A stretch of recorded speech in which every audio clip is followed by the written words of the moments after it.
Lorsqu'Élisée fut atteint de la maladie dont il mourut, Joas, roi d'Israël, descendit vers lui, pleura sur son visage et dit : « Mon père, char d'Israël et sa cavalerie. »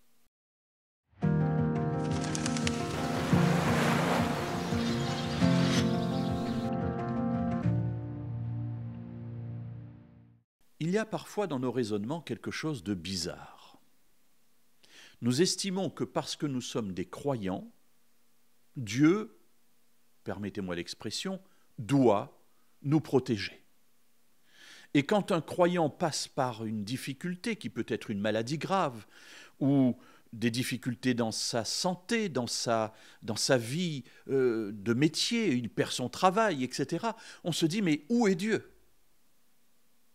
Si Dieu existe, cet homme, cette femme ne devrait pas passer par ces difficultés-là. Et puis parfois, ce sont des maladies qui mènent à la mort.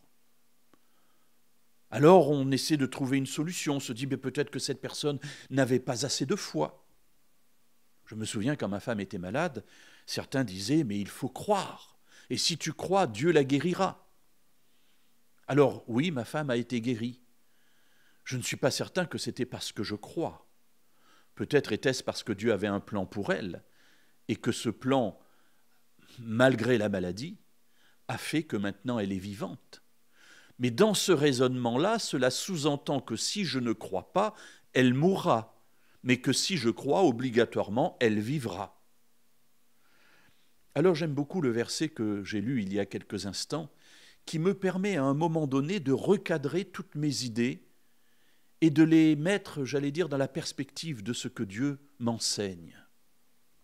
Effectivement, il est dit ici, « Lorsqu'Élisée fut atteint de la maladie dont il mourut, Joas fit, etc. » Élisée est mort de la maladie. Il était malade, on ne sait pas trop d'ailleurs ce qu'il avait.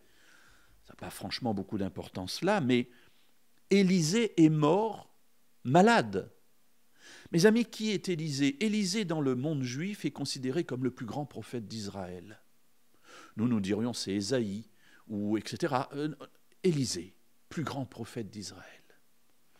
Et ce grand prophète, dont on peut difficilement douter qu'il avait la foi, il est mort malade.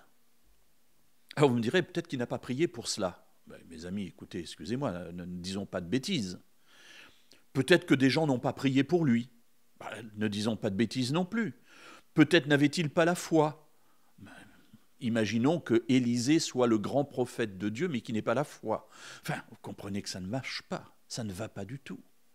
Alors oui, même un grand prophète peut mourir de la maladie dont il souffrait. L'apôtre Paul lui-même a été frappé, il avait un problème, sans doute une cécité plus ou moins prononcée, et Dieu lui a dit « Écoute, arrête de me parler de guérison, ma grâce te suffit ». Mes amis, faisons attention lorsque nous abordons la maladie et les gens qui passent par des difficultés de quelque ordre que ce soit.